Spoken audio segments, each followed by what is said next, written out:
Hello, everybody, and welcome to day 18 of this 21-day series, The Return to Being. My name is Ariana, if you don't know me, and this is my channel, The Golden Thread Sanctuary. You're welcome to visit this place, this space that I have created for the path of transformation. This is a series, so if you're seeing this for the first time, there are 17 programs that precede this one. Please check them out. Otherwise, if you're just curious, stay and see what this is about. This is part 2 of the Malta Cross series. It's my own invention. It has no relationship with the origin of the Malta Cross, So in the previous program, we talked about the Malta Cross in the vertical and the motions of above and below, and the constrictions and expansions, all motions in this direction, in the vertical direction, even for the X or the Y axis, it doesn't matter. For this program, and we're getting more and more intrinsically inwards as we go. This is tremendously exciting, at least for me it is. The Malta Cross in the horizontal shift completely, either in this axis or in this axis. But before I get there, I have to go around a few things.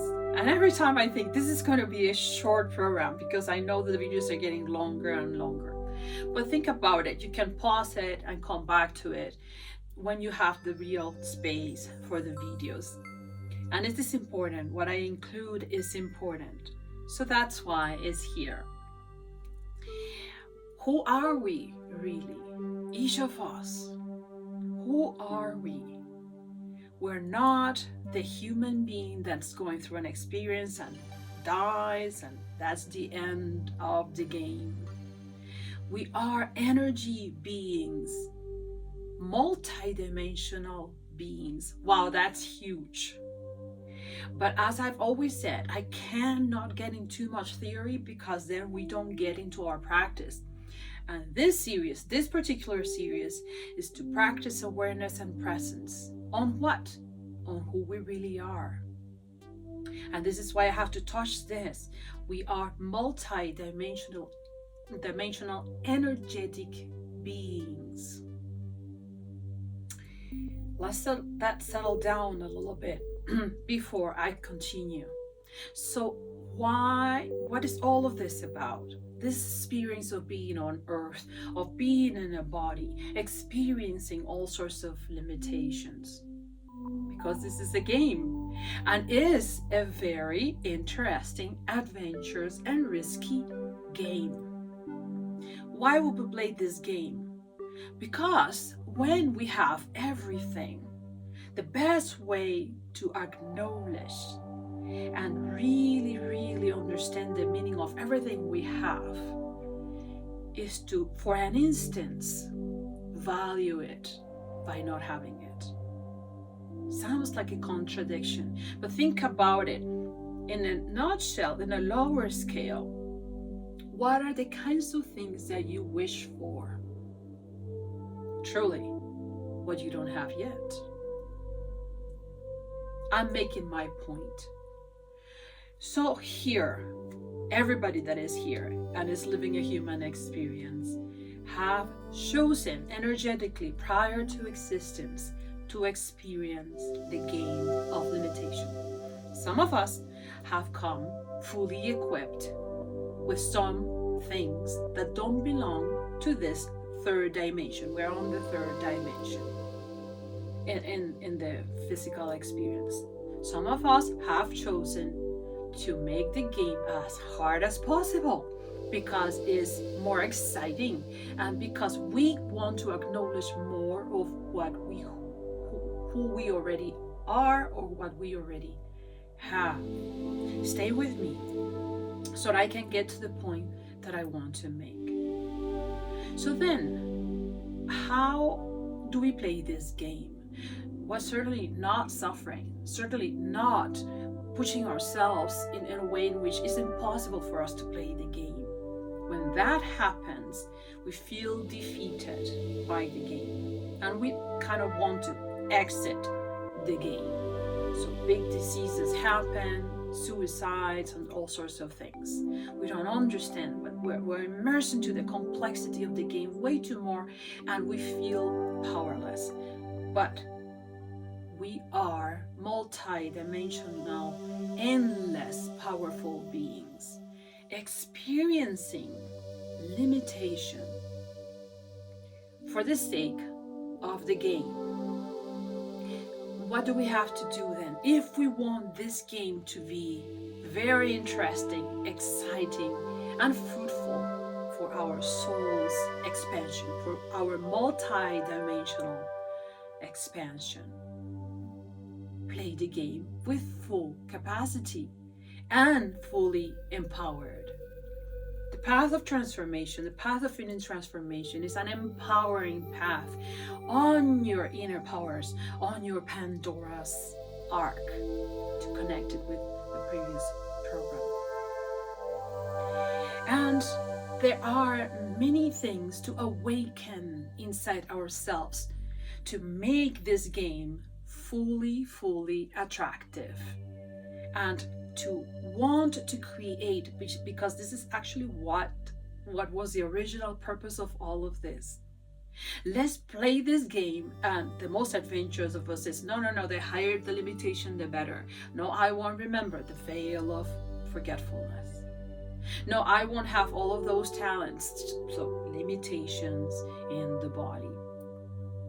Because the harder it is, the more interesting and rewarding it is to arrive to the end of the game and say, I made it. I did it. I wanted that. I created that. But some of us have forgotten. And the path of transformation is a path that can bring us temporarily back home, to recharge the batteries and to be fully empowered to play the game full force, with full power. So what is the game? To create, to manifest that what you think you don't have. Well, I don't have a house, or I don't have the partner that I want. I don't have the life that I wish I had. I don't have, fill up the blank, anything you want. That is the game. Create it. But how? I don't have the means to create it and I'm a victim. That's what it seems like, but it's not.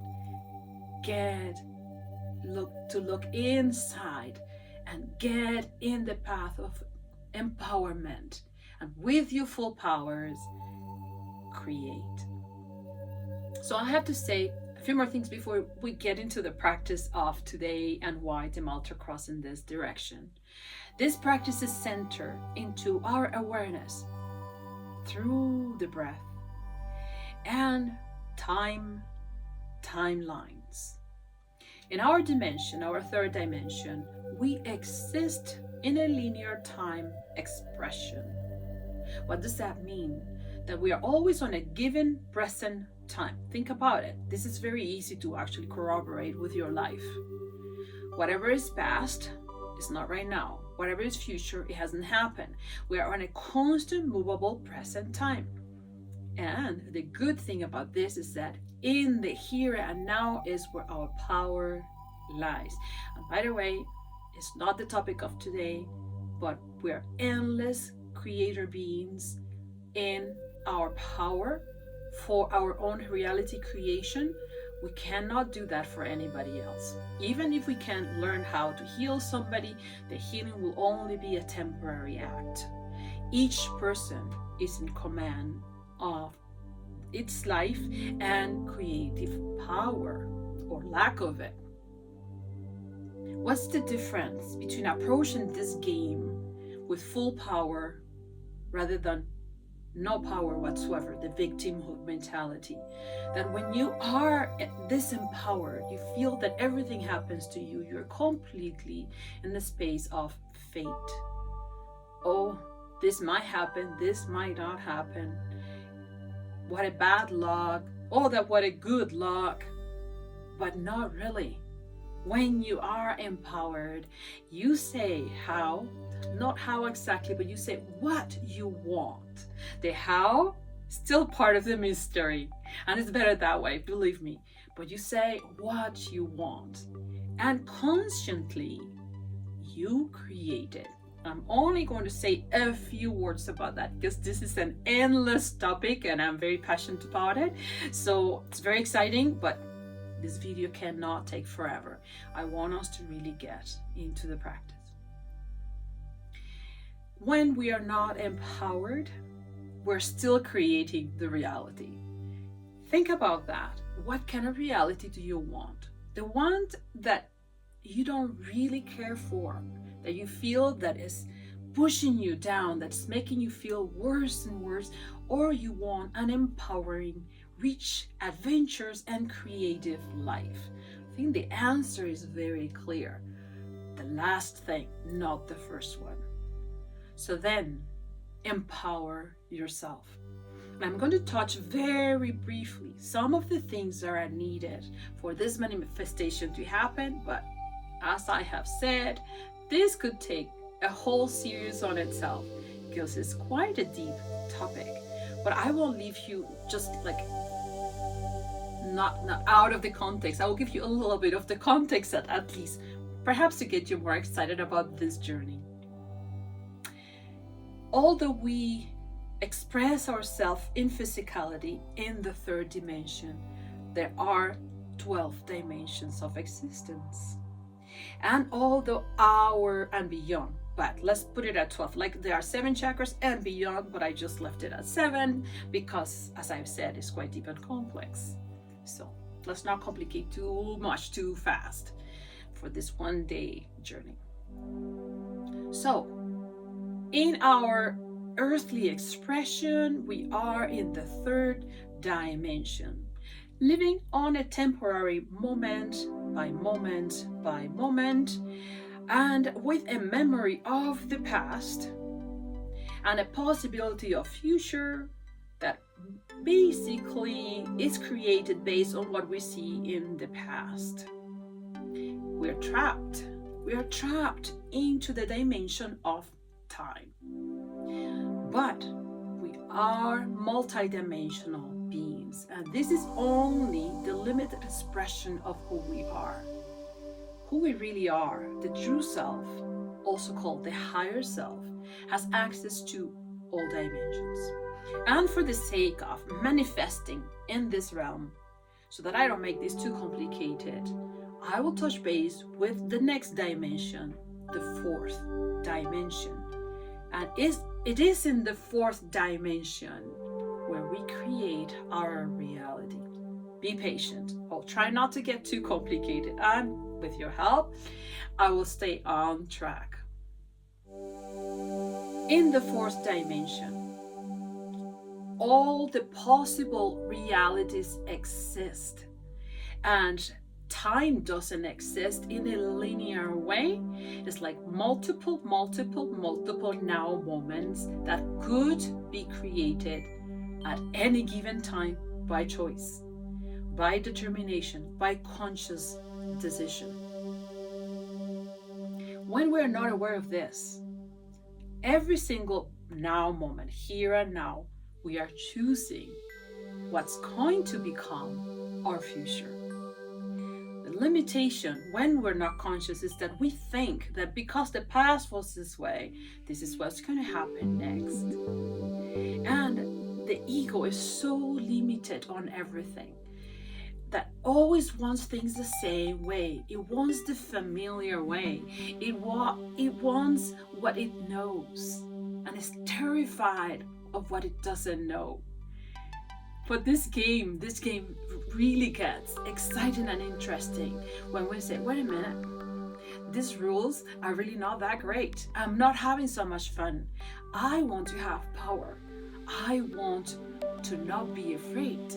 I want to create without limitations. That is when the journey of transformation starts.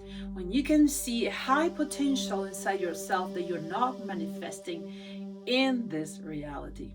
By the way, every night, this is like going away, but every night we have expressions of what it means to be in the fourth dimension when we dream. Okay, so it's not very foreign. It's not very foreign. We could sort of touch base with what that means. This is why during dreams we're not in conscious control. We are in a different space, and it's hard to determine time. Right? It will go from one thing to the one so fast. Like as soon as the thought of the image, whatever is the stream of creation of the dream, takes you, there you are. That is the fourth dimension. That is how the fourth dimension operates. Now, why do I mention the fourth dimension and our existence right in here? It is because it is in the fourth dimension that we create what we want, that we manifest that what we wish. There are certain rules, and as I have expressed before, this is not the program for that. But I don't want to leave you like, oh yes, I will give you some information, and then of course one day I will approach this with more levels of details. This is one of my most fascinating topics. You can see how excited I am when I talk about this. So what are the things? Brain waves. You don't want to be in the beta. Beta is the conscious brain wave that I'm using right now to speak, to communicate with you. But I am also half open the alpha waves in my brain, because I am channeling, I am receiving information from my higher self so that I stay on track, and so that I don't have to write notes and I don't have to read this. I am open to the flow of energy. You learn how to do all these things. Okay, it's learnable. So as you are in the lower brain waves, you need to be in that space to access the fourth dimension. So that's the alpha and the theta waves. By the way, if you want to study what those are, then you are going to give that what you want to create shape and form. And you have to be as much specific as you can. And you have to be the protagonist of this that you are creating. For instance, very simple, I don't have a home, or I have a home, but it's not my dream home. Then I create the dream home. Which way? I am inside that dream home. And I have, through the power of all of my clairs, my Pandora's arc, I create the vividness of me inhabiting my dream home, or fill up the blank, whatever it is that you want to create. A husband, kids if you're infertile, wellness if you're sick, whatever, fill up the blank. There's no limit. Okay, so I create and I experience in full vividness my creation. It does require discipline and practice, okay, but it is powerful. Then what you're going to do is that you're going to detach yourself from how you are going to create that. So it's opposite to what we have in our reality. Oh, if I want a home, then I have to make money. If I do have money, I need to have a job, and to have a job I have to be competent, and fill up the blank. You see, I feel already quite pressed down by everything that I've mentioned. Where when I'm talking about what I want, without putting all of the linear thinking and the past and future things of what I think it works and it doesn't work, then it's full potential. So what? You vividly embody your creation. And you detach from the how it is going to happen, and you detach from constantly checking in the third dimension when everything runs linearly and slow about evidence of how your manifestation is coming through. Look, our reality here is like a hall of mirrors. And here's the topic of mirrors again. There's mirrors of relationships and the mirrors of reality. that which we emanate, that which we believe, thought, emote, and act upon is what's being created all the time, non-stop around us. So if we're not conscious and we are in fear, in suffering, and I don't know how, guess what we're creating constantly? All of that non-stop. But if we are empowered, we are coming from a completely different view. We are in full capacity to create, because all that is needed is consciousness and vivid imagination. You have those two things. Everybody has them, because everybody has a true self. Everybody has a higher self. Journey inwards. Touch base with your true self. Then, just to close this, because this is very interesting. You detach from the creation. In which sense? You still embody it. You see yourself inside that beautiful home of yours. Visualize the windows if you want windows, looking at the mountains if you want mountains, having a drink, having guests, making dinners, whatever it is. I've just chosen the house, but it could be anything else. While you are in a slower brainwave, and this is important, I don't want to forget to include it, is not physical, meaning you are not walking through your home daydreaming about a house. You are embodying in a quiet physicality with vividness, with the help of your clairs, what you want to construct that doesn't quite exist in this dimension yet. Because in the fourth dimension, as soon as you wish it, it can happen. It's mandatory. Reality, hall of mirrors. So you embody your wish and you practice it. You bring it to your reality. Let's say you're busy, you still don't have that home. Anytime that is possible, remember we're talking about practice here, practicing presence, practicing awareness.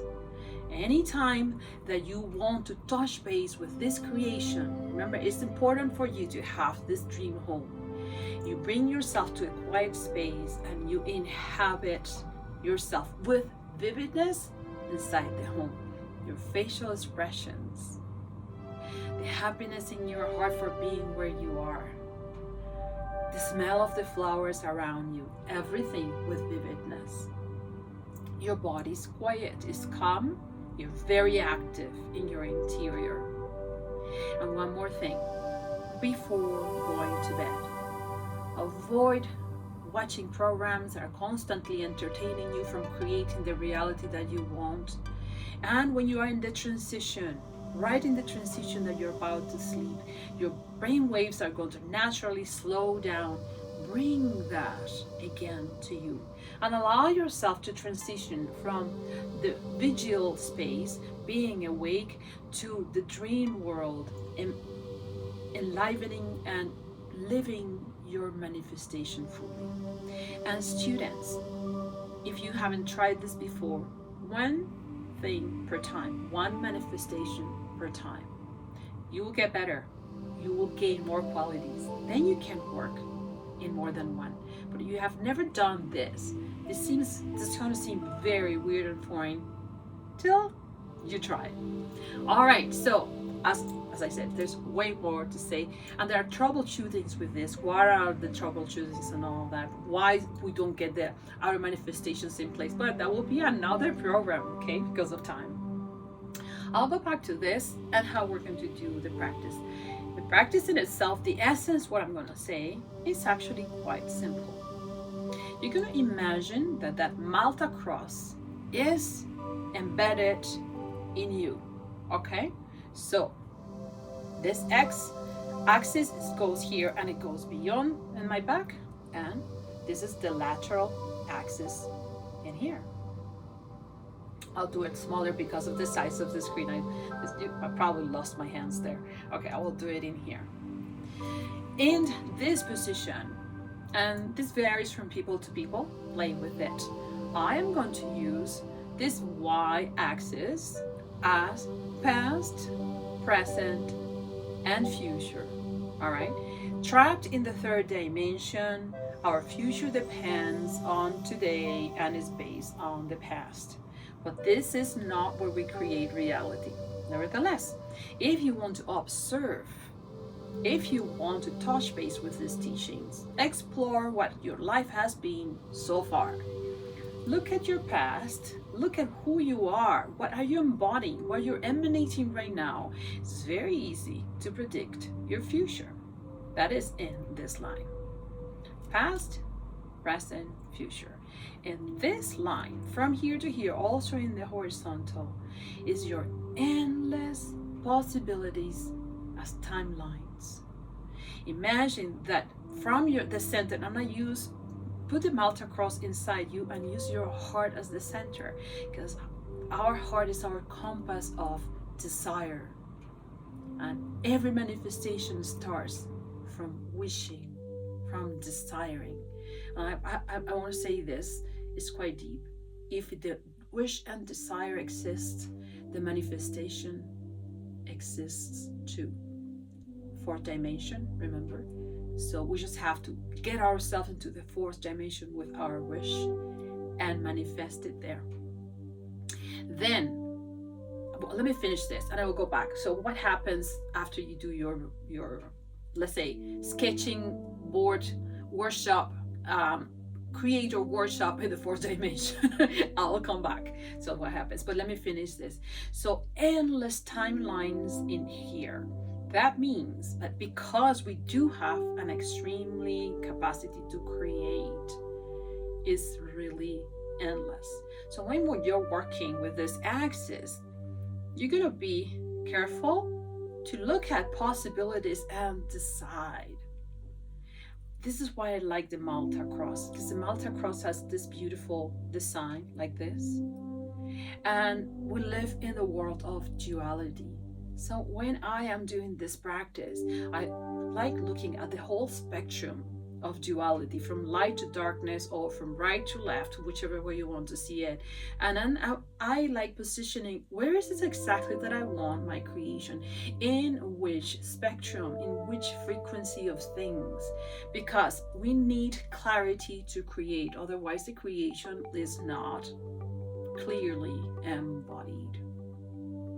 So I hope that makes sense. This is past, present, future.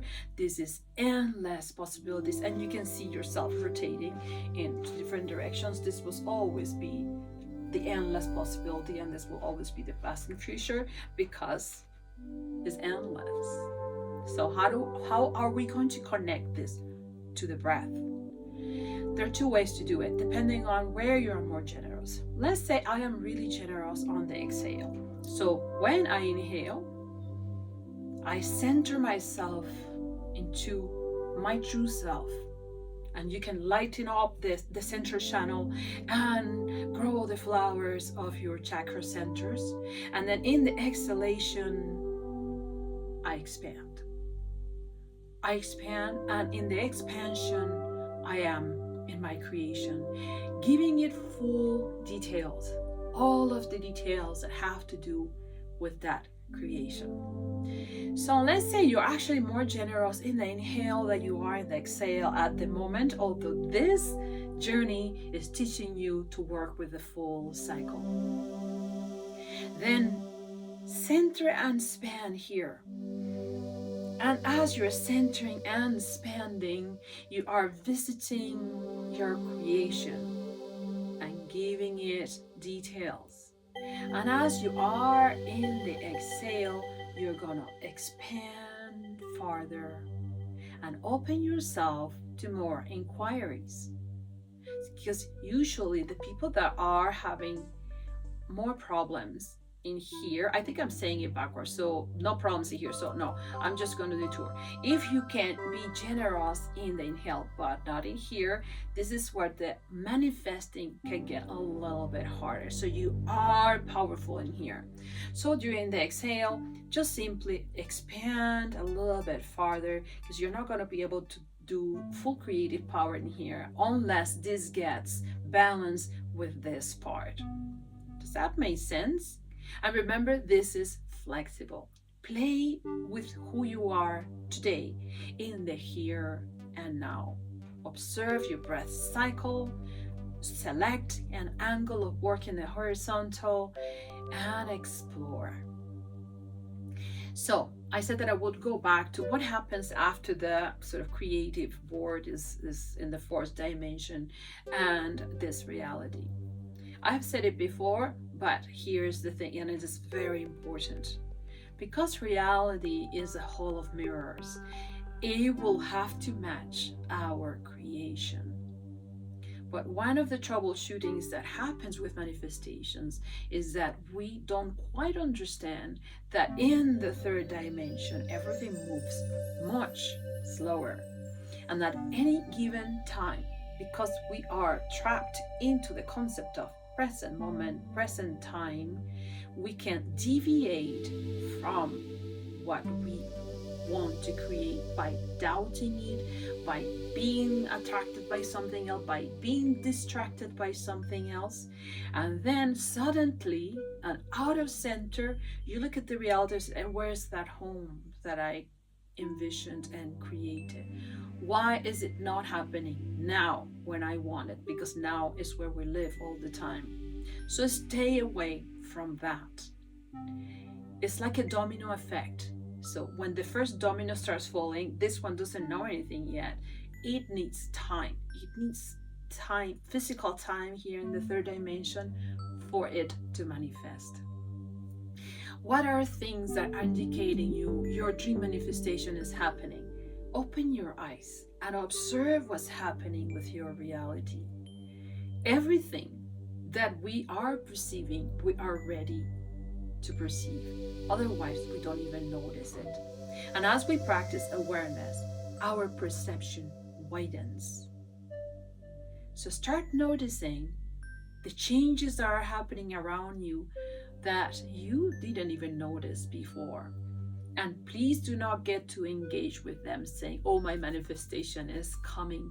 Remember, part of this game is a game. So what game have you ever played in which you're not in suspense because you don't know what's going to happen or if you're going to win the game? So this game is to be lived in the third dimension, but to be played inside. It's an inner game that we play in the fourth dimension with manifestations, conscious manifestations that will inhabit, be embodied and manifested on the third dimension. That is more than plenty. So I hope you get excited about working with the Malta Cross in the horizontal expression. Again, I would congratulate everybody that has made it to this point of the journey. We're approaching the very end of the journey too soon. I'm having so much fun doing these videos, but there will be some other things that will come our way, because this is also coming my way to you, but it's coming through me. It's fine. It's coming my way. It comes your way. Is what I have envisioned and dreamed in my fourth dimensional workshop. Okay, so this is fascinating. Remember that we have access to segments to practice 3, 5, 7, 10 minutes, and the more we practice, the better. The game is about practice. Okay, and I will insert again 7 minutes inside this video for you to get into the practice. But remember, it depends on where you are in the here and now. Don't be disappointed if you cannot stay completely inside the game, the inner game. It takes practice, and it does feel very different. I think by now, if you have stayed with me with discipline, yes, and commanding your will, I want to produce the transformation. I want to be in my true self. I'm really tired of this egomaniac kind of life. Then you will have experience. You would have already felt that this feels very different, and it's a different that is stimulating and full of potential.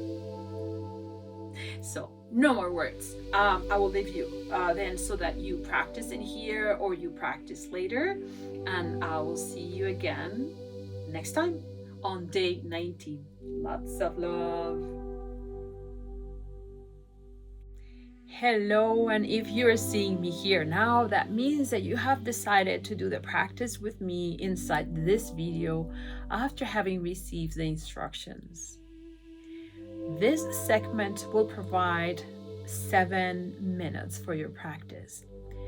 Use the very first 3 minutes or anything that is inside the preliminary moments to calm yourself down, to bring your breath to a slower cycle, and to calm down the brain wave to a space proper of inner visitations. You're exploring your inner world. I'll provide some sound markers as I've always done for every minute that passes by. They are very gentle. They are inserted in the music. If you don't know by now what I'm talking about, open your eyes before you do the practice and explore any of the segments of practice that I have done for you for this journey. When the visual prompt comes, 7 minutes, 6 minutes, something, you're going to see there are specific sounds selected by myself to let you know that this is the interval of time of 1 minute that has just passed by. But you don't have to be so specific. This is your practice. If you need more than 3 minutes to get into the right space, do so. You can always redo the practice as well. All right, so if you're ready, I am. Let's close our eyes and let's start practicing.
Our practice time, 7 minutes, is now finished. Slowly open your eyes and bring yourself back into the physicality of your body. Move your body slightly, swallow, caress yourself. Do like this with the palm of your hands, move your fingers, move your toes. But 7 minutes is not like half an hour or an hour of meditation. Nevertheless, as we get better at this practice, we get faster about moving inwards and disconnecting from the physicality. And in my case, it does happen that sometimes 7 and 10 minutes, I already quite detach myself from the sensations of the body. So I have to bring myself back to the body. So as long as you know what to do. So I'll see you again on our next practice. And congratulations again on being here in this journey for yourself and for the rest of us in the planet. Lots of love.